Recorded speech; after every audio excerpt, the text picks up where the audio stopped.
Okay, welcome you to this video, and in this video is the third one from FIN341 week 2. Okay, so last video we talked about free cash flow calculation. So from now on we will add up on top on that knowledge to talk about the project analysis and evaluation. Remember that last video we talked about scenario analysis and sensitivity analysis in action. I show you how to use Excel to calculate those things and make our life easier.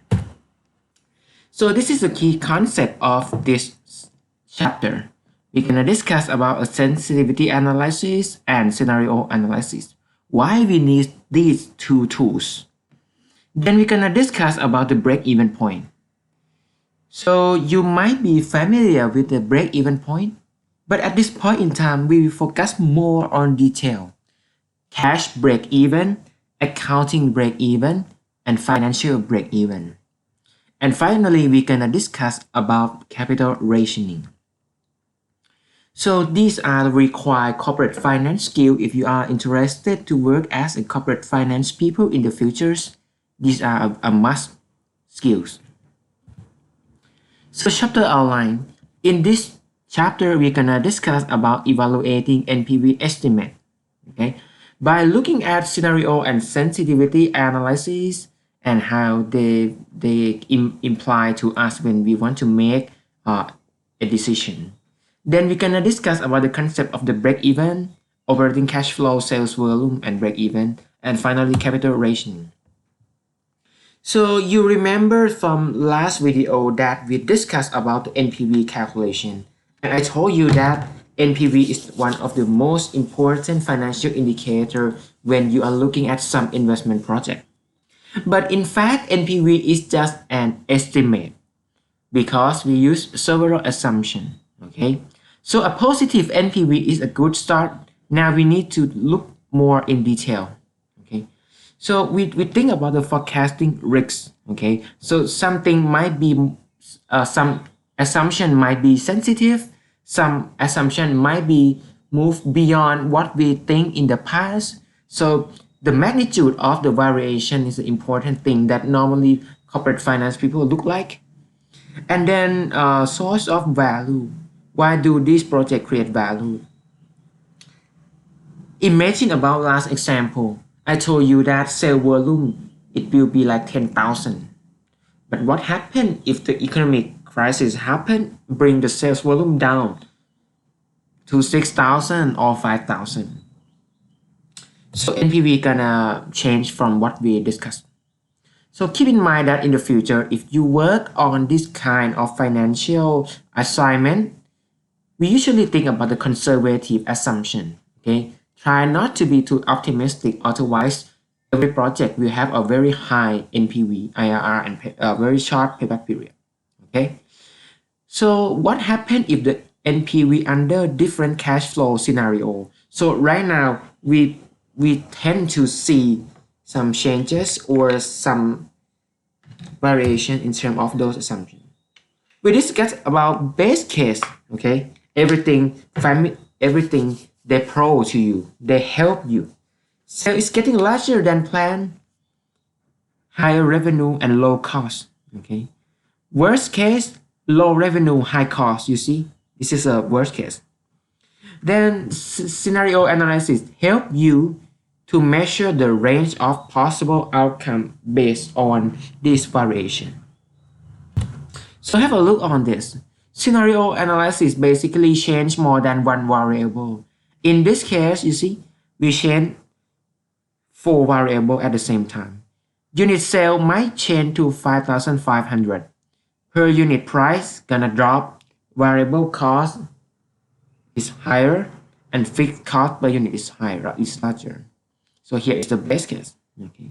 So in the base case, in the worst case, and in the best case, you calculate net income, cash flow, NPV, and IRR. Okay. So right now you can see that if the worst case happen, this project gonna lose so much. And in the base case, you're gonna be a very profit project.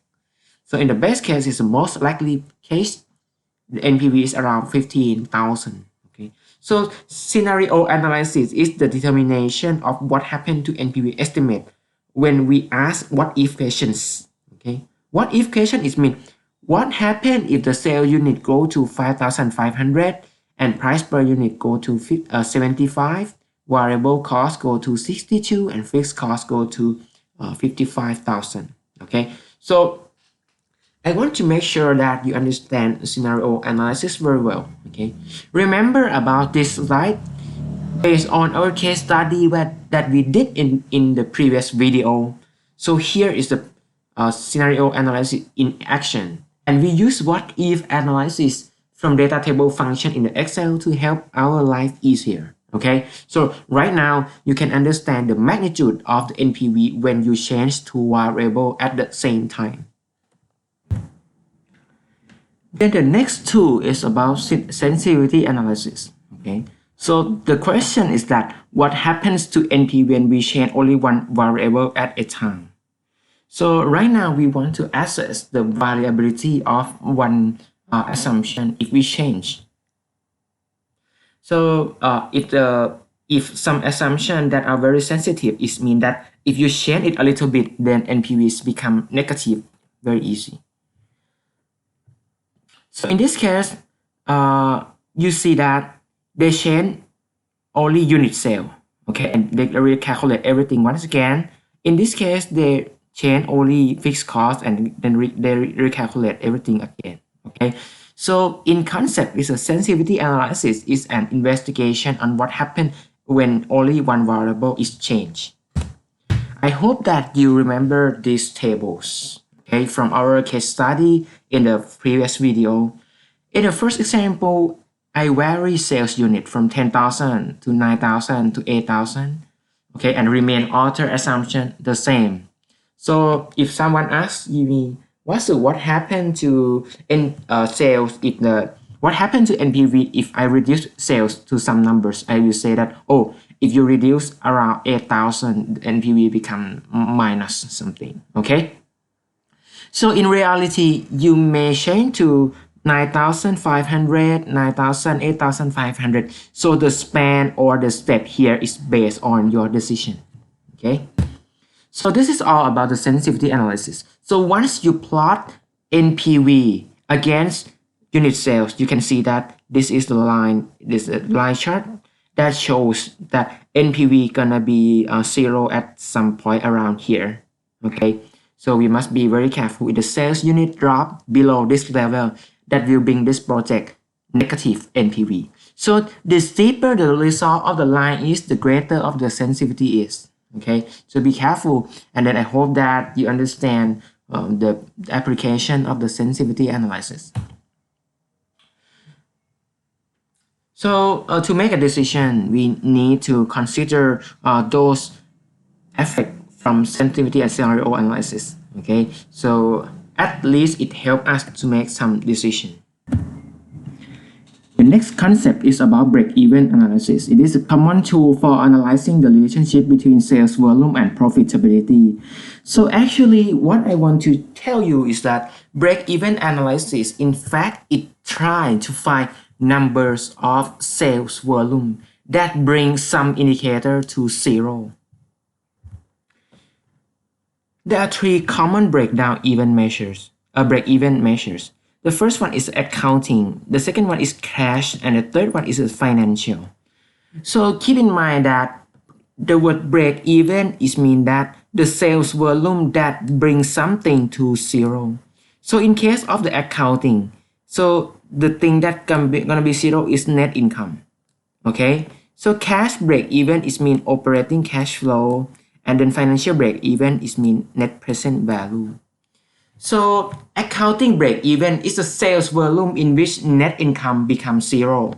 Okay, and then the word cash break even is mean that sales volume, we try to find the sales volume that bring operating cash flow becomes 0, and then financial break even is mean that the sales volume that will bring net present value to 0, net present value. So here, remind that here is the numbers of sales volume. Okay, sales volume.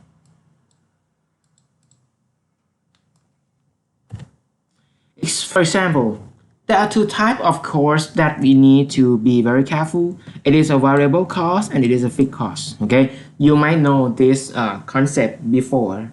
So total variable cost, it is equal to quantity that you sell to your customers multiplied by cost per unit. Okay, but fixed costs, they are fixed. So here is a formula of total cost. For example, if you operate one tea shop and you have a rental expense and you have a fixed to employee, there are fixed costs. But every cup that you sell tea, so you need a variable cost. For example, the cup, the cost of the tea, ice, you see. So if you sell more, variable cost is getting larger. Your firm pay 3,000 per month in a fixed cost. You also pay 15 unit per dollar per unit to produce your product. So what happens if you produce 1,000? What happens if you produce 5,000? So from now on, we're gonna find total cost together. So in the first case, you plan to sell 1,000. So total cost, it is equal to fixed cost plus per unit cost multiplied by number of units you sell. So here is your total cost. The next case, if you produce 5,000, fixed costs remain the same, but you use per unit cost multiplied by unit. So this is your total cost. Okay. So you can see that when you sell 1,000 or 5,000, fixed costs, they are the same, but the variable costs, they vary. So you might heard about the word economy of scale. So average cost goes down once you increase number of units. Okay. So in case of 1,000 unit and 5,000 unit, average cost goes lower like this. Okay. So in every business, if they can sell more, they will bring their better profitability. Okay. So in terms of the variable cost, sometimes they use the word marginal cost. Okay, same as the variable cost per unit.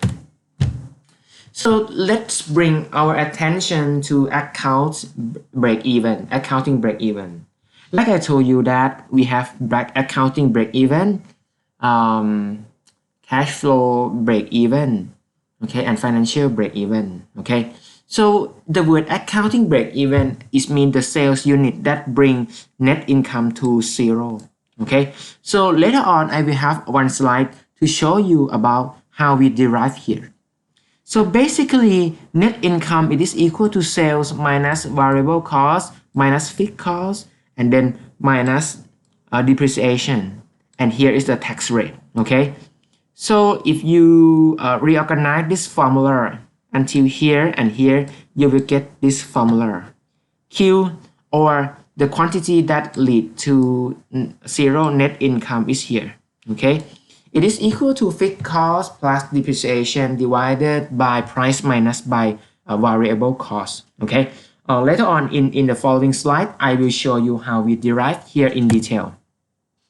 Accounting break-even usually used as an early stage of screening numbers.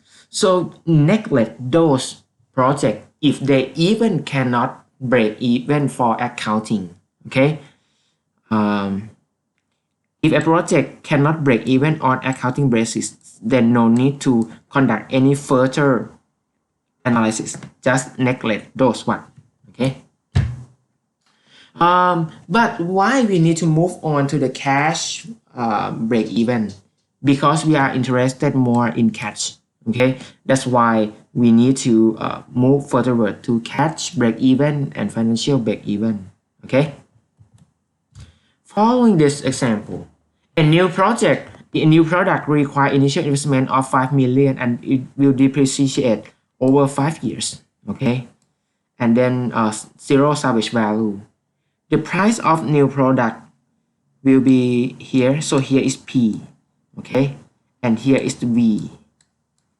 And this is a fixed cost. Okay, so if we employ our formula, Q, it is equal to fixed cost plus depreciation divided by price minus by variable cost. This is your accounting break even. Okay. Then the next one is about operating cash flow. I will show you the formula later on. Okay, but basically we add up this depreciation back. Okay, so the operating cash flow is 1 million. So you use this formula, I will derive for you later on. So instead of net income, it will become operating cash flow. Okay. So if you solve this formula, it will be 100 unit for cash break even. Okay. So there are three types of break even. The first one is the accounting break even, cash break even, which we worked at the previous slide, and the last one is the net present value or financial break even. The relationship is that the number of unit produced for cash break even is going to be lower than accounting and it's going to be lower than financial break even. Okay, so I show you my handwriting first because I believe that this will help you much more understand on this one. So have a look carefully on this example, and then we can understand more about these three guys. Consider the previous example. Accounting break-even is 200, cash break-even is 100. Okay, so in this case, we're gonna work on the financial break-even point. Okay, so let me recap you with these handwriting pages. Okay, accounting break-even is means sale volume that bring the income to zero. Cash break-even is mean the sale volume that bring operating cash flow or OCF to zero. And then the last thing is the financial break-even is a sales volume that bring NPV to zero. Okay. So from the initial case example, initial investment is 5 million, and then the life is 5 years. You use 5 million divided by 5 years, it means that the depreciation per year is 1 million. Price is 25,000, variable cost is 15,000, fixed cost is 1 million, and required rate of return is 18%. So let me recap you with this formula. Accounting break-even, sales volume which bring net income to zero. Net income is equal to sales minus variable cost minus fixed cost minus depreciation, and here's the tax rate.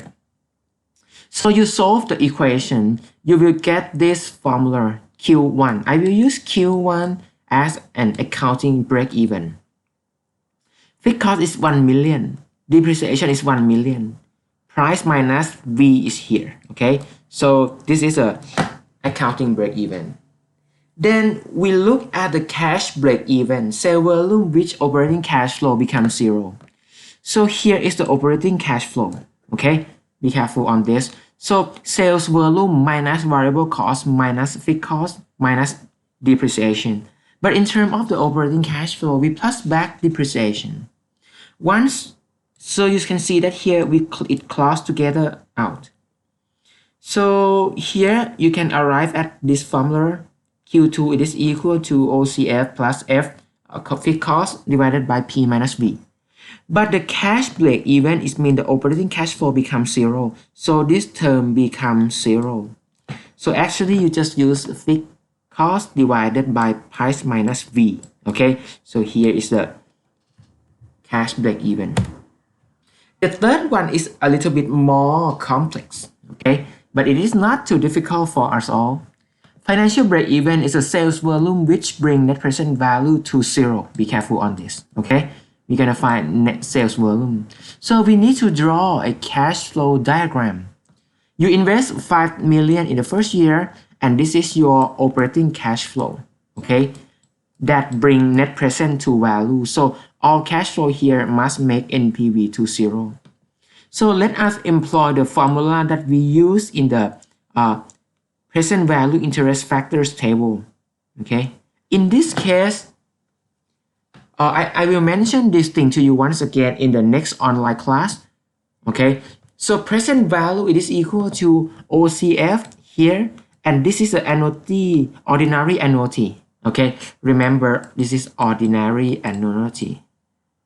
Okay, multiply by present value interest factor annuity 18% for 5 years.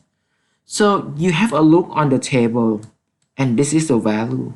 So here is the present value. It must equate to the to the initial investment. So you arrive at the OCF of 1.589 million. Okay, so you follow the same equation. Okay, then you use these numbers to replace here, and you know fixed cost price minus variable cost. So here is your financial break even. Okay, so in this case, accounting break even is 200, cash break even is 100, and financial break even is 260. Okay, so at least you must break 260 in order to invest in this project. The last slide is about the capital rationing. It occurs when a firm has limited resource, and this is the final slide for this chapter. Okay, in fact, when we look at any project, if you have 10 projects that have the positive NPV, but in real life we don't have enough money, so the soft rationing is mean that the limited resource they are from internal factor, and hard rationing is mean that the limited resource from external factor. For example, the bank didn't give you a loan. Okay, so here is the internal factor and here is the external factor. Okay, so the profitability index you use to rank those priority. So you might have 10 positive NPV projects, but finally you will give the money to the largest NPV project. Okay, so thank you for watching in this video, and then I will summarize and recap all the things again in this Tuesday class. Okay, thank you for watching these 3 videos that make up from the cancel class from week 2, and see you tomorrow in our online class. Take care.